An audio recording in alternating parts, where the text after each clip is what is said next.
커피 브레이크 최문기 목사입니다. 참 오랜만에 만나 뵙는 것 같아요. 달력을 보니까 그렇지 않네요. 4월 3일 날 방송이 올라갔고 4월 4일, 5일 이틀 비인 거고요. 그리고 이 방송이 내일 한국 시간으로 내일 아침에 올라갈 테니까 이틀밖에 빈 게 없네요. 날수로 따져도 3일이고요. 아마도 제가 매일매일 방송을 올리다가 주일하고 또 토요일하고 예배 뭐 이런 것들을 준비하면서 또 바쁜 일 때문에 또 어제도 방송을 못해서 매일 하던 것을 안 하니까 또 많이 빈 것 같다 이런 생각을 했던 걸지도 모르겠습니다. 우리가 살다 보면요, 매일 하던 것을 안 하게 된다거나 또는 매일 나에게 있던 것, 당연한 것들을 갑자기 잃었을 때라거나 그때는 심각한 상실감을 느끼게 됩니다. 그리고 우리 그리스도인은 분명히 한 번은 신앙생활 가운데 딱 한 번이라도 사람은 이런 시기를 겪게 됩니다. 지금은 하나님께서 나와 함께하지 않는 것 같다라는 생각이 들 때가 있다는 거죠. 자, 그런 시기는요, 인생에 있어서 아마 가장 어려웠던 시기일 겁니다. 전혀 예상하지 않았던 일들이 밀물처럼 나에게 밀고 들어와서 정신을 못 차리게 만드는 그런 때였을 거예요. 그래서 우리는 그때 분명히 하나님이 나와 함께하는 것도 알고 있고, 교회에서 설교를 통해서 매일 듣는 얘기고, 성경을 읽으면 전부 나와 함께하고 있다는 얘기이지만, 나는 하나님이 나와 함께 있는 것 같지 않은 그런 걸 느꼈을 수 있다는 거죠. 왜냐하면 갑작스러운 일이 생겼기 때문이에요. 가장 어려운 일들이 생겼기 때문이고, 내가 예상하지 않았던 일들이 나에게 밀고 들어와서 정신을 못 차리게 만드는 때였기 때문일 겁니다. 그 일이 있기 전까지 하나님을 난 느낄 수 있었어요. 그런데 그 일이 일어나고 나니까 지금 이 일에 정신이 너무 없기 때문에 하나님을 느낄 수가 없는 거죠. 저에게도 그런 시기가 있었습니다. 제 의도와 상관없이 꽤 심각한 일들이 일어났고 또 어렸을 때이기 때문에 유혹이 많았고 그런 시기가 저한테도 있었어요. 하나님이 나에게 없는 것 같고 겉으로 보기에는 하나님께서 나를 떠나셨다고 여길 만한 상황이었죠.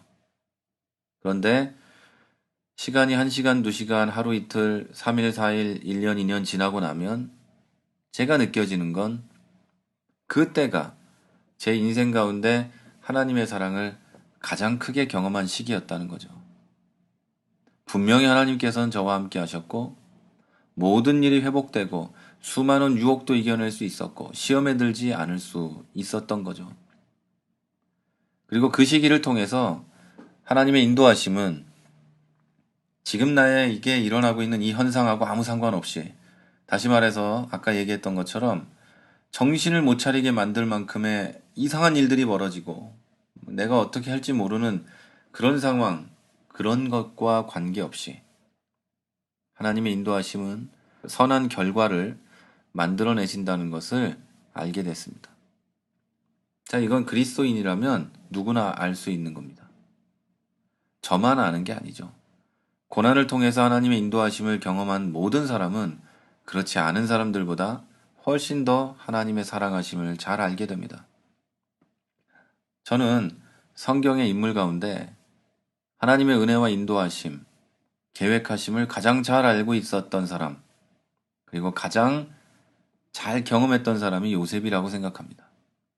왜냐하면 요셉은 일생을 통해서 어느 누구보다 강하게 그것을 겪었기 때문입니다. 창세기 39장을 읽어보면요. 요셉이 이집트에 끌려가서 보디발이란 사람의 집에서 노예 생활을 하는 것으로 이 39장은 시작됩니다. 그리고 39장 2절에 보면은요. 이런 얘기가 써 있어요. 바로 하나님께서 요셉과 함께 하셔서 그가 형통했다. 자, 또 마지막 23절에 보면요. 다시 한번 하나님께서 요셉과 함께 하셔서 그가 범사에 형통했다고 써 있습니다. 그런데 여러분 이게 얼마나 좀 죄송스럽지만 황당한 얘기입니까? 인간적으로 보면 이렇게 황당한 얘기가 없어요. 여러분 성경을 다 아시죠? 이 방송 들으시는 분이 성경을 모를 리가 있겠습니까? 다 아는 얘기고 요셉이 어떤 일을 겪었는지도 다 아실 거예요. 요셉이 노예로 팔려간 것도 정말 하나님이 함께해서 형통했다고 볼 수 없는데 그 다음 일도 얼마나 황당합니까?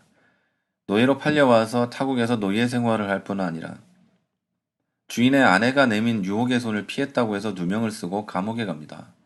자, 이게 하나님이 함께하는 그 형통인가요? 요셉이 좀 잘됐다고 좀 쳐도요. 노예 가운데 좀 나은 사람, 언제 감옥에서 나갈지 모르는 죄수 가운데 나은 사람 중에 하나일 뿐이었습니다.